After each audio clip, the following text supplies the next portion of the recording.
അപ്രകാരം പാറ്റാൻ പാർട്ടി അഥവാ CJP എന്ന് പറയുന്ന രാഷ്ട്രീയ കൂട്ടായ്മ അത് ഇന്ത്യ രാജ്യത്ത് പൊതുജനങ്ങളിലേക്ക് ഇറങ്ങി തുടങ്ങി.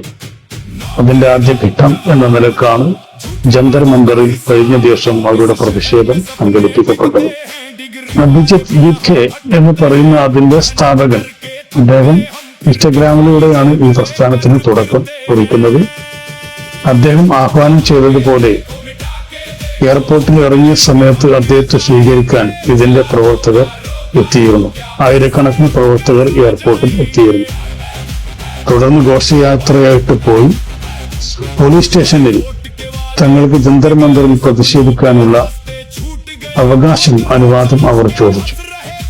എന്നാൽ ആഴ്ചകൾക്ക് മുമ്പ് അനുവാദം വാങ്ങിക്കണം എന്ന സാങ്കേതിക വാദം ഉപയോഗിച്ചുകൊണ്ട് ഇവരുടെ ആവശ്യത്തെ ഡൽഹി പോലീസ് തള്ളിക്കളയുകയാണ് ചെയ്തത്. എന്നിരുന്നാലും അവർ ജന്തർ മന്ദറിൽ സംഘടിക്കുകയും തുടർന്ന് ഒരു ശക്തമായ പ്രതിഷേധ സമരം അവിടെ സംഘടിപ്പിക്കുകയും ചെയ്തു. അവർ ഉയർത്തിയതായ നിരവധിയായ മുദ്രാവാക്യങ്ങളുണ്ട്. അതിൽ പ്രധാനപ്പെട്ടത് വിദ്യാഭ്യാസ മന്ത്രിയായ ധർമ്മേന്ദ്ര പ്രധാൻ രാജിവെക്കുക എന്നുള്ളത് തന്നെയാണ്. അതുപോലെ തന്നെ ഇന്ത്യയെ പൊതുവായി ബാധിക്കുന്ന വിദ്യാഭ്യാസ രാഷ്ട്രീയ സമസ്യകളിലേക്ക് നോട്ടം എത്തുന്ന തരത്തിലായിരുന്നു അവരുടെ പ്രസംഗങ്ങളും പ്രസ്താവനകളും ഒക്കെ. അതിൽ പ്രധാനപ്പെട്ടത് മണിപ്പൂരിലെ വിദ്യാഭ്യാസ മേഖലയെ കുറിച്ചാണ്. മണിപ്പൂരിലെ വിദ്യാർത്ഥികൾ ഇന്ത്യയിലെ വിവിധ പ്രദേശങ്ങളിൽ നിന്ന് വ്യത്യസ്തമായി വിദ്യാഭ്യാസ രംഗത്ത് വലിയ അരക്ഷിതാവസ്ഥ അനുഭവിക്കുന്നുണ്ട്.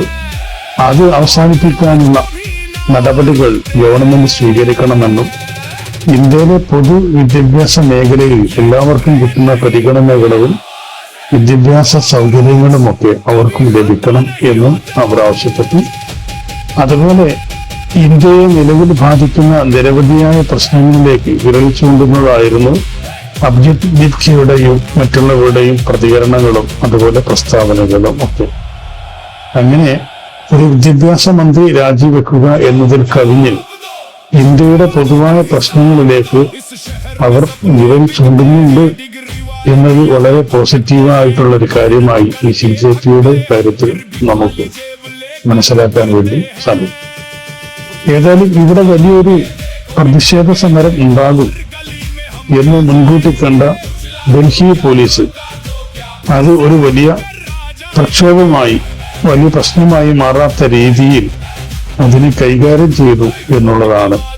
സാധാരണഗതിയിൽ ഡൽഹിയിൽ എന്തെല്ലാം തരത്തിലുള്ള പ്രതിഷേധ സമരങ്ങളൊക്കെ സംഘടിപ്പിക്കുമ്പോൾ അത് പലപ്പോഴും അക്രമത്തിന്റെ ഒരു സ്വഭാവത്തിലേക്ക് മാറാറുണ്ട്. എന്നാൽ ഇതിനെ ഒരു അക്രമത്തിന്റെ സ്വഭാവത്തിലേക്ക് മാറ്റാതിരിക്കാനും പോലീസിന്റെ ഭാഗത്തുനിന്ന് പ്രകോപനങ്ങൾ ഉണ്ടായി അതൊരു വലിയ പ്രതിഷേധമാക്കി മാറ്റാൻ ഇടവരാത്ത രീതിയിൽ പോലീസ് ഇതിനെ കൈകാര്യം ചെയ്തു. അഥവാ അതിന് ഉതകുന്ന തരത്തിലുള്ള നിർദ്ദേശങ്ങൾ അവർക്ക് ലഭിച്ചിട്ടുണ്ട്. അതിന്റെ കാരണം എന്ന് പറയുന്നത് ഡൽഹി ഭരിക്കുന്ന BJP ഗവൺമെന്റ്, ഇന്ത്യ ഭരിക്കുന്ന BJP ഗവൺമെന്റും ഈ പാർട്ടികളുടെ പോക്കിൽ ഭയപ്പെട്ടിട്ടുണ്ട് എന്നുള്ളത് തന്നെയാണ്. കാരണം ഈ പാർട്ടി സംഘത്തെ ഏതെങ്കിലും തരത്തിൽ ഉപദ്രവിച്ചു കഴിഞ്ഞാൽ അത് ഇന്ത്യ രാജ്യം മുഴുവൻ വ്യാപിക്കുന്ന ഒരു വലിയ പ്രതിഷേധമായി മാറും എന്നൊരു ഭയപ്പാട് അവർക്കുണ്ട്. അത് തങ്ങളുടെ കഴിച്ചുവിട്ടിലെ മണ്ണ് ഒലിച്ചു പോകാൻ വരെ കാരണമാകും എന്നൊരു ഭയപ്പാട് സംഘപരിവാരങ്ങൾക്കും BJPക്കാർക്കും ഉണ്ടായിട്ടുണ്ട്.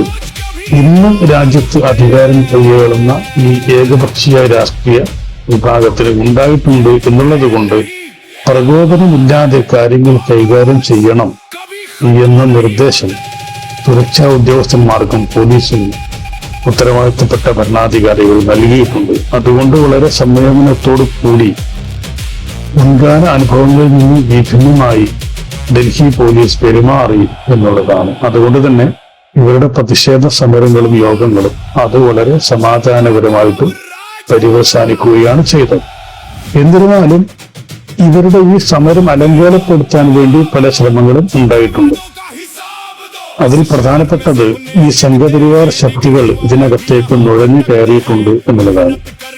അങ്ങനെ സംഘപരിവാർ പ്രവർത്തകർ നുഴഞ്ഞു കയറി ചില പ്രശ്നങ്ങൾ ഉണ്ടാക്കാൻ വേണ്ടി ശ്രമിക്കുകയും ഈ പ്രസ്ഥാനത്തെ പൊളിച്ചെടുക്കാൻ വേണ്ടി ശ്രമിക്കുകയും ചെയ്ത കുലിസിത ശ്രമങ്ങൾ ഒഴിച്ചു കഴിഞ്ഞാൽ ഈ സമരം വളരെ സമാധാനപരമായിട്ടാണ് തീർന്നത് എന്ന് നമുക്ക് കാണാൻ സാധിക്കും. ഇങ്ങനെയുള്ള സംഘപരിവാർ ശക്തികൾ പലതരത്തിൽ ഈ സംഘടനയിലേക്ക് അല്ലെങ്കിൽ ഇവരുടെ ഈ കൂട്ടായ്മയുടെ പ്രതിഷേധ സമരത്തിലേക്ക് ഒളിച്ചു കിടന്നത് കൊണ്ടാണ് അവരുടെ ഭാഗത്തു നിന്നാണ് ആനിരാജയെ പോലെയുള്ള ആളുകളെ ഉപദ്രവിച്ചതും അതുപോലെ താഴെ തള്ളിയിട്ടതുമായ സംഭവങ്ങൾ ഉണ്ടായത്. അത് സ്വാഭാവികമായിട്ടും ഇവർക്ക് ഈ പാർട്ടിയുടെ പ്രവർത്തകർക്കിടയിൽ ഒരു ഭിന്നിപ്പുണ്ടാക്കുക എന്ന ലക്ഷ്യത്തോടു കൂടി സംഘടിപ്പിക്കപ്പെട്ടതാണ്. അങ്ങനെ പല കുലിസിത ശ്രമങ്ങളും ഇതിനകത്ത് നുഴഞ്ഞു കയറി BJP സംഘപരിവാർ പ്രവർത്തകർ നടത്താൻ ശ്രമിച്ചുവെങ്കിലും അതൊന്നും വിജയം കൊണ്ടില്ല. ഏതായാലും ആരാണ് ഈ ആക്രമണത്തിന് പിന്നിൽ എന്നുള്ള ഒരു അറിവ് ഇതിൽ പങ്കെടുത്തവർക്കും ഉണ്ടായിട്ടുണ്ട്, പൊതുസമൂഹത്തിനും ഉണ്ടായിട്ടുണ്ട്. ഏതായാലും അത്തരത്തിലുള്ള കുലിസിത ശ്രമങ്ങളൊക്കെ ഇവിടെ പൊളിഞ്ഞു പോവുകയാണ് ഉണ്ടായിട്ടുള്ളത്. എന്നിരുന്നാലും നമ്മൾ പ്രതീക്ഷിച്ച അത്ര വലിയൊരു ജനക്കൂട്ടം ഇവിടെ തടിച്ചു കൂടുകയുണ്ടായില്ല എന്നുള്ളതാണ് നമുക്കിവിടെ കാണാൻ സാധിക്കും. നമ്മൾ ഉദ്ദേശിച്ചത് ലക്ഷക്കണക്കിന് ആളുകൾക്ക് പങ്കെടുക്കാൻ സാധ്യതയുള്ള ഒരു പ്രദേശമാണ് ജന്തർ-മന്തർ.